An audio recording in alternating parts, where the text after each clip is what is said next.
Assalamualaikum warahmatullahi wabarakatuh. Hai semua, jumpa lagi di channel YouTube Nia Hermanto. Apa kabar teman-temanku semua? Semoga selalu dalam keadaan sehat ya. Dimurahkan rezekinya, dilancarkan segala jalan urusannya, dan tetap semangat. Masya Allah, Alhamdulillah senang banget rasanya masih bisa sapa teman-teman semua dan kita berjumpa lagi secara online. Di video kali ini Alhamdulillah aku mau berbagi kegiatan masak orderan lagi ya teman-teman. Dan untuk orderan kali ini datang dari tetangga perumahan yang mana beliau baru selesai melahirkan untuk acara tasyakuran ya teman-teman. Oke, kali ini untuk menunya sesuai dengan request customer. Aku menggunakan paha ayam, ini per kilonya isinya ada 8 potong. Jadi untuk ukurannya lumayan besar-besar ya. Sebelum kita lanjut ke video masak-memasaknya, teman-teman jangan lupa pada absen dulu ya. Dari mana aja yang udah hadir nonton video aku ini, boleh tulis di kolom komentar. Di sini selain aku beli paha ayam, aku juga beli ati ampela per bijinya atau per satu pasang ya. Ati dan ampelanya itu di sini harganya 2.500 teman-teman. Ini aku beli 10.000 aja dapat 4 pasang. Ati ampela itu rencananya nanti bakal aku campurin sama sambal kentang. Jadi nanti untuk menunya ada sambal kentang ati ampela. Lanjut, kalau ati ampelanya udah dicuci bersih, sekarang mau aku rebus dulu. Sedikit tips dari aku, kalau kepengen teman-teman hilang bau amisnya untuk ati ampela ini wajib banget airnya dididihkan terlebih dahulu sampai mendidih. Lanjut masukin daun jeruk, daun salam, jahe dan juga sereh yang udah digeprek.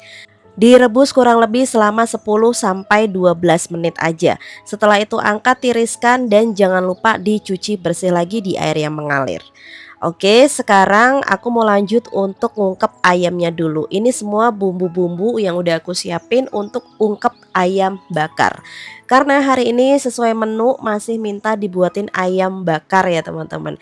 Jadi aku rasa teman-teman nih yang udah sering nontonin video aku bakal ngelotok banget nih untuk resep ayam bakar aku.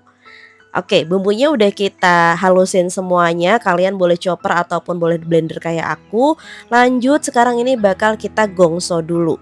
Jadi kita kurangin kadar airnya dulu ya. Kita tumis seperti ini.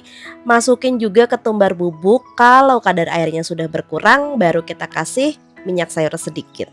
Lanjut masukin bumbu aromatik, salam serai dan juga daun jeruk. Nah, untuk lengkuasnya ini udah aku halusin bareng sama bumbu halus yang tadi ya. Untuk cara masak ayam bakar ala aku udah pakai resep ini dari pertama kali jualan di 2019 sampai sekarang alhamdulillah resep ini masih aku pakai dan masih banyak yang suka dan selalu di repeat order para pelanggan.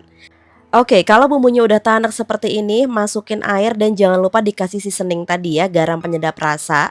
Lanjut masukin juga rendaman air asam jawa dan juga gula merah. Kalau semisal di sini teman-teman ada yang baru nontonin video aku ini, kenapa dikasih air asam jawa? Nah, jawabannya adalah supaya nanti ayam yang kita ungkep ini tidak mudah berlendir dan juga dia itu nanti tidak mudah hancur saat kita ungkep dan panggang nanti. Lanjut, sedikit tips dari aku saat kalian ngasih air juga jangan terlalu banyak karena nanti ayam sendiri bisa mengeluarkan air kaldunya. Nah, lanjut ya, ini aku mau masukin kecap manis juga. Seperti biasa, kecap manis yang aku pakai itu kecap manis dari khas daerah aku sendiri yaitu Rembang. Ini dia kecap yang selalu aku pakai di masakan cateringan aku. Untuk cateringan maupun untuk masakan harian aku selalu pakai kecap siwalan. Buat teman-teman yang kepengen nyobain rasanya kecap siwalan kayak gimana sih? Kok kecap dari buah lontar? Boleh banget, untuk link pembeliannya udah aku taruh di kolom deskripsi. Lanjut ya, ini ayamnya udah selesai aku ungkep kurang lebih selama 40 menit. Nah, untuk apinya kalian wajib banget menggunakan api sedang cenderung kecil. Jangan pakai api besar ya. Kalau pakai api besar itu dia hancur di luar tapi dalamnya itu masih suka ada darahnya. Jadi tips dari aku, teman-teman menggunakan api sedang cenderung kecil aja dan jangan lupa sesekali wajib diaduk. Oke ya, untuk ayam yang selesai kita ungkep itu jangan langsung kita panggang atau kita bakar. Kita biarin dulu kurang lebih selama 30 sampai 1 jam supaya bumbunya meresap. Sambil nunggu, sekarang aku mau lanjut untuk masak nasi. Seperti biasa untuk masak nasinya aku pakai metode sistem siram. Yang pertama kalian didihkan air dulu di bawah saringan ya teman-teman. Jadi airnya wajib mendidih dulu. Setelah itu baru kita masukin untuk berasnya. Lanjut kita bakal kukus kurang lebih selama 15 menit. Setelah 15 menit, buka tutupnya dan ini sambil dicek kalau nasinya udah agak nempel satu dengan yang lainnya, baru kita siram menggunakan air panas mendidih. Nah, jadi kondisi api kompor yang langsung ada berasnya ini jangan dimatiin ya api kompornya. Lanjut aja kita siram untuk air panas mendidihnya ini di atas permukaan beras dan jangan diaduk-aduk. Untuk banyaknya airnya seberapa sih Mbak? Kurang lebih 5 cm di atas permukaan beras. Lanjut ditutup dan kita kukus kembali selama 30 menit. Jadi jangan dibuka-buka ya selama 30 menit itu. Oke, ini di kompor samping aku nyambi untuk goreng kentang. Karena menunya kali ini ada sambal kentang ya, jadi kita butuh kentang. Nah, ini setelah 30 menit berlalu, sekarang kita buka tutup langsengnya dan kita aduk untuk nasinya. Sebetulnya nasi ini udah matang teman-teman. Tapi biasanya supaya lebih tanek dan tidak mudah basi, aku selalu kukus lagi 15 menit. Jadi total pengukusan itu yang pertama itu ada di 15 menit, 30 menit, dan 15 menit lagi. Total kita masak nasi keseluruhan ada di 1 jam. Itu bener-bener nasinya bakalan tanek banget teman-teman. Oke, sekarang kita lanjut ke perbumbuan untuk balado kentang atau sambal kentang ya. Seperti biasa di sini aku menggunakan dua macam cabai merah besar dan cabai merah keriting. Pakaiin bawang merah dan bawang putih. Untuk kentang balado ini aku tidak menggunakan tomat sama sekali. Jadi bener-bener ini hanya bumbu cabai dan bawang aja ya teman-teman. Kalau kalian lebih biasa menggunakan tomat, nggih monggo silahkan. Tapi kalau aku tidak menggunakan tomat. Kenapa nggak pakai tomat? Supaya nanti sambal kentang ini bisa awet tahan sampai 3-4 harian. Bisa kalian simpan di dalam kulkas semisal masih ada sisa. Oke, ini bumbunya tadi digongso dulu. Jangan lupa dikasih salam, serai, dan juga daun jeruk. Kalau kadar airnya udah berkurang baru kita kasih minyak goreng.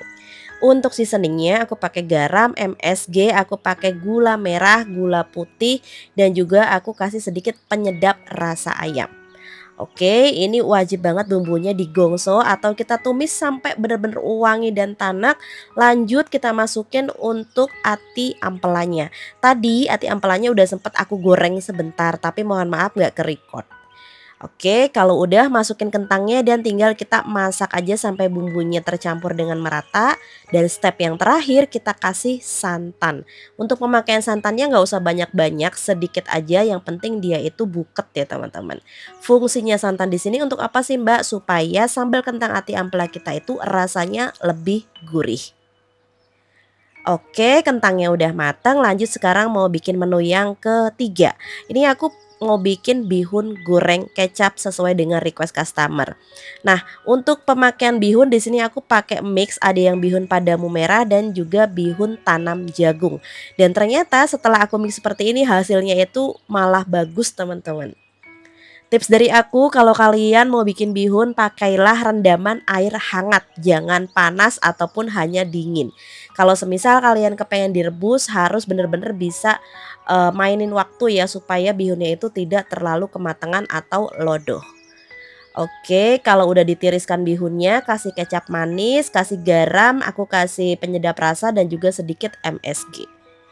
Untuk bumbu halusnya aku pakai bawang merah, bawang putih, dan juga lada. Ini tinggal kita halusin aja. Kenapa sih Mbak kecapnya dicampur saat bihunnya itu masih di baskom atau masih di darat? Nah, gunanya kita campurin di situ supaya nanti warnanya itu merata dan kecapnya juga udah tercampur rata ya. Karena kalau udah masuk ke dalam penggorengan apalagi dalam jumlah porsi yang besar biasanya nanti khawatirnya tidak merata untuk bumbunya. Oke, kita masuk ke proses pemasakan bihunnya. Tadi sebelumnya aku udah orak-arik telur dulu, ada 4 butir telur ayam. Lanjut kita angkat dan kita tumis bumbunya. Bumbunya kita tumis sampai tanek, masukin cabai merah yang udah dipotong serong juga. Lanjut masukin sayurannya. Di sini aku menggunakan wortel dan juga kubis. Nah, kasih air sedikit ya supaya sayuran ini mudah lunaknya. Kalau sayuran udah lunak, lanjut kita masukin untuk bihun yang udah kita bumbuin tadi teman-teman. Jadi untuk bumbuin bihunnya itu kalian bisa disesuaikan aja, kalau emang udah pro banget masaknya, boleh banget, bumbuinnya pas waktu dimasak seperti ini. Tapi karena aku ya supaya merata aja gitu ya, jadi bumbuinya itu pas masih di baskom tadi. Lanjut masukin telur yang urak-arik tadi, masukin irisan daun bawang seledri. Nah, tadi karena aku icipin ternyata kurang gurih sedikit, jadi aku kasih tambah MSG. Untuk pemakaian MSG kalian bebas boleh pakai boleh enggak, yang terpenting itu tidak melebihi takaran standar harian ya teman-teman. Oke, ini bihunnya udah matang dan warnanya cantik banget ya, jadi enggak pucet banget dan juga enggak kecoklatan. Next kita ke menu yang utama yaitu ayam bakarnya. Untuk ayam bakar sebenarnya ini bukan ayam bakar sih ya, ayam panggang karena kita manggangnya di atas grill pan gini. Yang pertama, grill pan itu dikasih margarin sedikit, itu cukup hanya di awal aja ya teman-teman. Setelah itu tidak perlu dikasih margarin lagi ya saat kita manggang yang selanjutnya. Nah, kurang lebih seperti ini biasanya kalau untuk manggang ayam kayak gini aku selalu kasih olesannya itu 3 kali oles supaya nanti bumbunya meresap sempurna.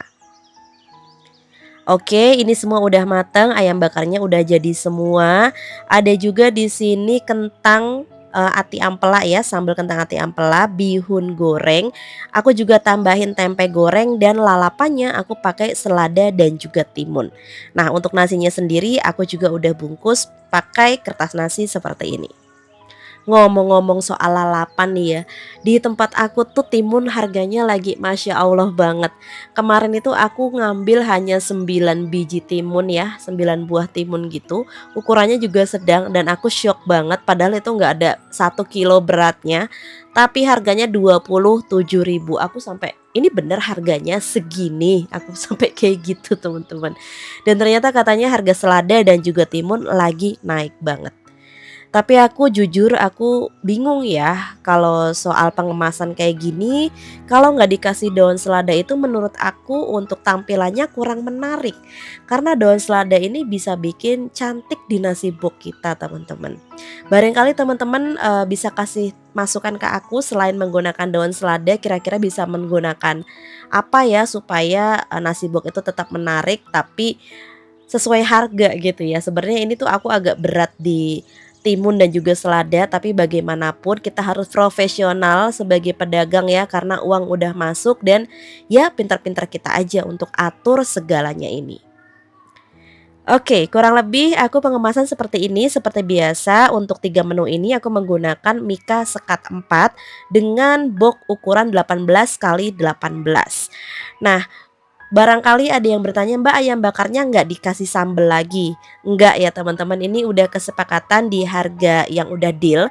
Satu box ini harganya Rp25.000 karena untuk harga seperti yang aku bilang ya, harga cabai lagi naik banget, harga sayuran juga naik banget teman-teman. Aku nggak tahu kenapa kemarin itu pas libur anak-anak sekolah MBG-an itu harga-harga turun. Tapi sekarang udah mulai anak sekolah ini Masya Allah harganya naik lagi teman-teman. Gimana nih di tempat teman-teman apakah sama harga-harga sekarang udah mulai naik lagi? Boleh tulis di kolom komentar. Oke, alhamdulillah ini aku udah selesai untuk packingnya ya, untuk pengemasan udah selesai. Seperti biasa aku menggunakan plastik yang ukuran 50. Nah ini tuh untuk plastiknya tebel, teman-teman bila mana ada yang lagi cari-cari plastik untuk pengemasan boleh banget mampir di link deskripsi aku udah cantumin untuk link pembeliannya. Alhamdulillah ya untuk pesanan hari ini ada di 48 porsi. Tapi di sini aku bonusin 2 porsi jadi total semua ada 50 porsi. Sekarang aku mau antar ke rumah customer dan gak kerasa videonya udah mau selesai aja. Terima kasih banyak buat teman-teman yang udah nontonin video aku dari awal sampai akhir. Semoga video aku bermanfaat, menginspirasi dan menghibur. Aku akhiri dulu video aku kali ini dan kita sambung di video yang selanjutnya. Wassalamualaikum warahmatullahi wabarakatuh. See you.